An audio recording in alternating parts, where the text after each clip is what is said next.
Hi viewers welcome to our channel.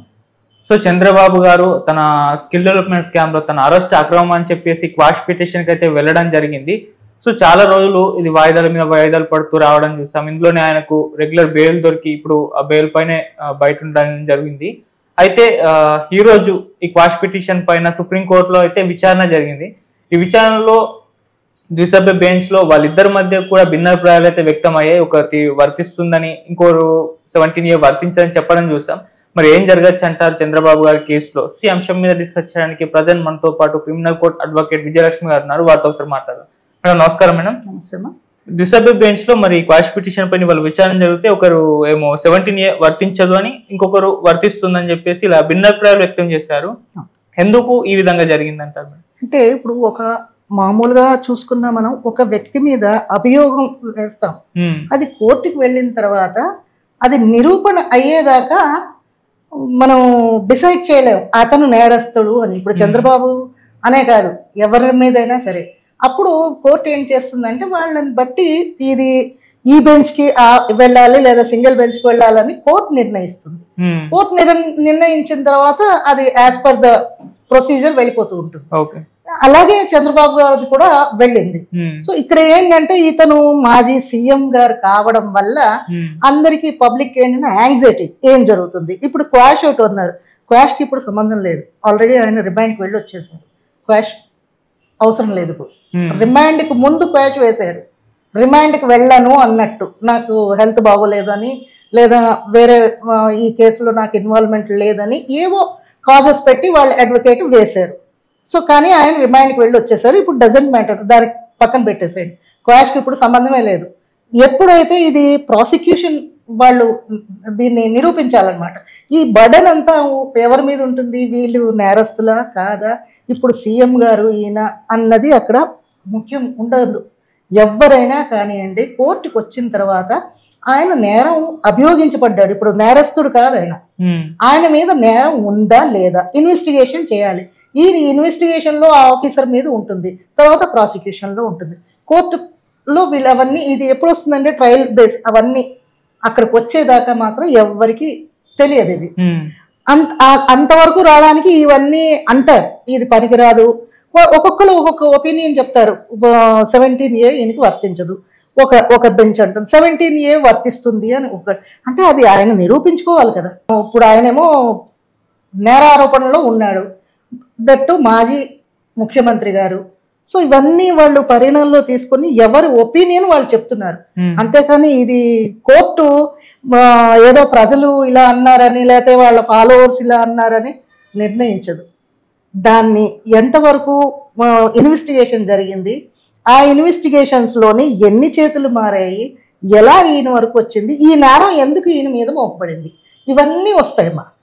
Court బెంచ్కి వస్తుంది. బెంచ్కి వచ్చినప్పుడు అప్పుడు వాళ్ళు నిరూపిస్తారు ఏంటి అనేది. ఈ ప్రతిదాన్ని మనం భూతద్దంలో పెట్టి ఎవరికి చూపించలేము. ఇలాంటివి సెన్సిటివ్ ఇష్యూస్. ఇది చంద్రబాబు నాయుడు గారు అవనండి, వేరే ఇంకెవరైనా సరే వాళ్ళ పర్సనల్స్ అవనండి, ఏది కూడా బయట పెట్టదు కోర్టు. ఇది అందులో పబ్లిక్ కి సంబంధించింది ఎదుర్కొంటున్నారు. ఈ పబ్లిక్ కి సంబంధించింది కూడా బయటకు పెట్టడానికి రూల్స్ ఒప్పుకో. ఇవన్నీ వాళ్ళు పేపర్ గా కలెక్ట్ చేస్తారు. దీని బర్డన్ అంతా ఆ ఇన్వెస్టిగేషన్ ఆఫీసర్ ఎవరైతే ఉన్నారో వాళ్ళు ఇన్వెస్టిగేట్ చేసి జడ్జెస్ కి రిపోర్ట్ చేసి అది ఉందా లేదా, ఎలా పడితే అలాగా తీర్పు ఇచ్చేయడానికి ఉండదు. ఈయన మాజీ సీఎం గారు కదా, ఈయనకి చాలా పరువు ఉంది కదా, మనం ఏమైనా అవుతుందేమో అని భయపడి కోర్టు ఏం భయపడదు ఎవరికి. అది ఎంతవరకు న్యాయం ఉంది, ఆయన నిజంగా చేశారా, ఇన్వాల్వ్మెంట్ ఉందా లేదా, ఇవన్నీ నిర్ణయించుకుని అప్పుడు చేస్తుంది. మనం ఏదో మాట్లాడేసుకున్నాం ఈయనకి ఇది చెల్లదు 17 years చెల్లదు అని అంటే అలా కుదరదు. అది ఓకే, పబ్లిక్ ఒపీనియన్ వేరు, కోర్టు ఒపీనియన్ వేరు. ఓకే. సో ఇప్పుడు చీఫ్ జస్టిస్ బెంచ్ కి వెళ్ళింది కదా, మరి అక్కడ ఏం జరగచ్చు అంటారు మేడం? అక్కడే చెప్తున్నా కదా, ఇవన్నీ అక్కడ వీళ్ళు ఇప్పుడు ఏమన్నారు, ఇగో ఇలాగే ఉన్నాయి, ఆయన ఒక అతను కాదు అని అంటున్నారు, ఒకళ్ళు అవుతున్నారు. ఇవన్నీ ఎందుకని చీఫ్ జస్టిస్కి వెళ్ళిపోయింది. చీఫ్ జస్టిస్ వెళ్ళినా కూడా ఈ రిపోర్ట్స్ అన్నీ రావాలి. ఇప్పుడు ఎలాగా రిమాండ్లో లేరు, ఆయన రిమాండ్ అయిపోయింది, క్వాష్ వేశారు కానీ అవ్వలేదు, ఆయన రిమాండ్కి వెళ్ళారు వచ్చారు. సో అది అక్కడ పక్కన పెట్టేసిన తర్వాత ఇది నిజంగా చేశారా లేదా బెంచ్కి వచ్చేయాలి. బెంచ్కి వచ్చిన తర్వాత ట్రయల్ జరుగుతుంది. ఆ ట్రయల్లోని ఇవన్నీ వస్తాయి అన్నమాట. ఈ ఆధారాలు అవన్నీ బయటకు వస్తాయి. ఎక్కడెక్కడి నుంచి వచ్చింది, అసలు ఫండ్ ఎక్కడ రిలీజ్ అయింది, ఎలా ట్రాన్సాక్షన్ అయింది, ఎక్కడికి ఎలాగ వెళ్ళింది, ఈయన చేతికి ఏమైనా వచ్చిందా, ఈయన ఇన్వాల్వ్మెంట్ అందులో ఏమైనా ఉందా, ఈయన పర్సనల్గా ఏమైనా అందులో ఇన్వాల్వ్ అయ్యారా, లేకపోతే అఫీషియల్గా ఏమైనా ఇన్వాల్వ్ అయ్యారా, ఇవన్నీ కూడా వస్తాయి. మనం అనుకున్నట్టు ఉండదు అక్కడ, మొత్తం ట్రాన్స్పరెంట్ ఉంటుంది ఈ ఇన్వెస్టిగేషన్స్లో ఆ ఆఫీసర్స్. అప్పుడు ప్రాసిక్యూషన్ చేస్తారు. ఓకే. సో ఇప్పుడు చీఫ్ జస్టిస్ దగ్గరికి వెళ్ళింది కదా మేడం, ఇప్పుడు అక్కడ ఫైనల్ జడ్జ్మెంట్ వచ్చేస్తుందా, లేకుంటే అక్కడ కూడా ఇంకా పైకి వెళ్ళే అవకాశాలు ఏమన్నా? పైకి ఎక్కడికి వెళ్ళి సుప్రీమే కదా. అవును. సో పైకి వెళ్ళడానికి ఉండదు, కాకపోతే ఈ ట్రయల్ కి రావడానికే చాలా రోజులు పడుతుంది. ఎప్పుడైనా అమ్మా ఒకళ్ళు నేరం చేశారు అనడం ఈజీ. ఇది నేను ఈ కేసు అని అనట్లేదు, ఎవరైనా సరే నేరం ఆరోపించబడడం అనేది, నేరం ఎవరి మీద అభియోగించడం అనేది చాలా ఈజీ, వేసేస్తాం. కానీ ఆ వ్యక్తి నేను నేరస్తుడని కాదు అని నిరూపించుకోవడం చాలా కష్టం.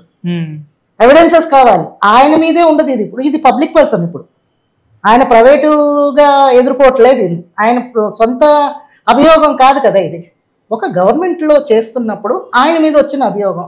అప్పుడు పబ్లిక్ ఉంది కదా, పబ్లిక్ ఇన్వాల్వ్మెంట్ ఉంది కదా, అది మనకి పబ్లిక్ వచ్చింది కదా. సో పబ్లిక్ అందరూ ఇందులో ఇన్వాల్వ్ అవుతూ ఉంటారు ఏదో ఒక రూపంలో. అలా ఏంటి ఇలా ఏంటి అని మనం ఇప్పుడు మీ యూట్యూబ్ ఛానల్స్ లోనే మీకు కూడా కామెంట్స్ వస్తాయి కదా. సో అవన్నీ కూడా వెళ్తాయి. మనం అనుకుంటా ఏంటంటే మనమే కదా చూస్తున్నాం అని, అలా ఉండదు. అన్నీ అందరికీ కనిపెడతారు. ఈ సైబర్ క్రైమ్స్ ఉన్నాయి చూడు, వాళ్ళన్నీ డిటెక్ట్ చేస్తారు. డిటెక్టివ్ బ్రాంచ్ ఉంది. ఏంటి ఎలా జరిగింది, ఏంటి పబ్లిక్ ఒపీనియన్ ఏంటి, ఇది ఎంతవరకు వచ్చింది. ఇంత స్కామ్లు చేసిన వాళ్ళు ఎవరు పిచ్చోళ్ళలాగా చేయరు కదా, ఎలా పడితే అలా చేసేయరు.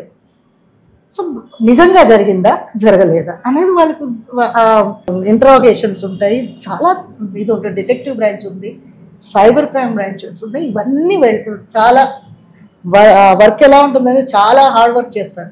అవన్నీ చేసి ఎవిడెన్స్ కలెక్ట్ చేసుకుని అప్పుడు బెంచ్కి ఇస్తారు. బెంచ్కి వెళ్ళిన తర్వాత జడ్జి గారు దాన్ని చూస్తారు. ఏ జడ్జి అవనే అది చూసిన తర్వాత ఏదో గుడ్డిగా తీర్పిచ్చేస్తారు అని అనుకోవడం లేదు, దాన్ని కూడా స్టడీ చేస్తారు.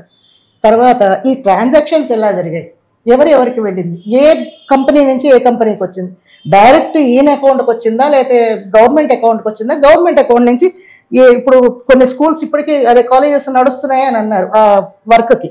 సో ఆ కాలేజెస్కైనా వెళ్ళే అందులో వీళ్ళు ఏమైనా తీసారా, తీసుకుని ఎక్కడికి డైవర్ట్ అయ్యాయి, ఇవన్నీ వస్తాయి. మనం ఏమనుకుంటామంటే కూర్చుని అయిపోయింది తినేశారు, అవలా ఉండవమ్మా. అదంతా బయట చేస్తారు. చేసిన తర్వాత అప్పుడు వాళ్ళు ఇది చెల్లుతుందా లేదా, ఈయనకి శిక్ష వేయాలా లేదా అని అప్పుడు వాళ్ళు డిసైడ్ చేస్తారు. ఎవ్వరు కూడా మనిషిని బట్టి డిసైడ్ చేయరు. ఓకే. అంటే మేడం ఇప్పుడు దిశభ్య బెంచ్ తీసుకునే నిర్ణయం తర్వాత కొంతమంది ఎలా అభిప్రాయపడుతున్నారు అంటే, ఇప్పుడు ఎలాగో పైకి పంపించేశారు చీఫ్ జస్టిస్ దగ్గరికి, సో ఇదేదో ముందే పంపిస్తే ఈ పాటికి ఫలితం వచ్చేది కదా, ఇన్నాళ్ళు ఈ ద్విసభ్య బెంచ్ అసలు ఏం చేసింది, త్రిసభ్య బెంచ్ ఇచ్చినా కూడా ఏదో ఒక డిసిషన్ ఇప్పటి వరకు అయిపోయేది కదా అని అంటున్నారు. అలా ఎలా వెళ్ళిపోతారమ్మా, ఫస్ట్ మెట్ ఎక్కకుండా డైరెక్ట్ గా హై ఛత్ పైకి వెళ్ళి కూర్చుంటారా, స్టేర్ ప్లేస్ ఎందుకున్నాయి, స్టెప్ బై స్టెప్ ఎక్కాలి. అవును. ఇక్కడ మీరు ఒప్పుకోవట్లేదు, అడ్డుకుంటున్నారు, ఇది తేలలేదు అని అప్పుడు అక్కడ ట్రాన్స్ఫర్ అయింది కేసు, అంతే కదా. సో ఇవన్నీ ఏంటంటే ప్రాసెస్ అంతే. అంతేగాని డైరెక్ట్ గా జడ్జిమెంట్ ఇచ్చేయండి అని అనడానికి అదేమి చిన్న కేసు కాదు అది. మళ్ళీ ఏంటంటే చిన్న వ్యక్తులు కాదు. అవును. ఒక ఎలిగేషన్ పెట్టేము అంటే ఆ ఎలిగేషన్ కి నిజంగా అతను చేశాడా లేదా, ఎవరు పడితే వాళ్ళు ఎలా పడితే అలాగా ఎలిగేషన్స్ చేయడానికి ఉండదు. ఆయన నిజంగా నేరం చేస్తే ఓకే, చేయకపోతే దానికి మళ్ళీ వేరే ఉంటుంది. ఇవన్నీ వాళ్ళు ఆలోచిస్తారు. ఎలా ఇలా చేశారు, మీరు ఇన్వెస్టిగేషన్ ఏం చేశారని మనం ఇప్పుడు అడుగుతున్నాం, వాళ్ళ మీద ఇంకా జడ్జిమెంట్ ఎందుకు ఇవ్వలేదు అని. సేమ్ అలాంటి వాళ్ళే ప్రజల్లోని ఇంకొంతమంది ఏమంటారంటే అలా ఎలా తీర్పిచ్చారు, మీకు ఎలా తెలిసింది అనే వాళ్ళు కూడా ఉంటారు. అందుకని ఇవన్నీ ఫాలో చేస్తారు ఈ డిటెక్టివ్ బ్రాంచ్ వాళ్ళు. నెక్స్ట్ ఈ సిబిఐ వాళ్ళు, ఏసీబీ వాళ్ళు ఊరికే ఏం కాదు, ఈ రేట్స్ అన్ని చేశారు అని అంటే ఆ ఎవిడెన్సెస్ కోసం, ఆ ఎవిడెన్సెస్ ని అవన్నీ ఎన్ని వేల పేజీలో అవుతాయి, అది చదవద్దా, మాన్యువల్ కదమ్మా, ఆయన చదవాలి, జడ్జెస్లు చదవాలి. ఇది చదివిన తర్వాత ఇందులో ఏంటి, ఇది ఎలా జరిగింది ఏంటి అని అప్పుడు నిర్ణయించాలి.